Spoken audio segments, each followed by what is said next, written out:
So, this is something you can do for hurricanes or natural disasters or just camping if you have the money and somewhere to put it, because it's very heavy and it's very big. It's probably 400 for the battery, 300 for the inverter. It's a 2000 watt continuous Jupiter brand from Harbor Freight. This would run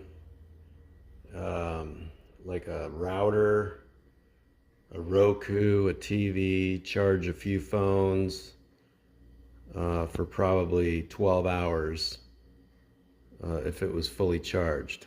But if you have more money, lithium is the way to go because it's about a third of the weight.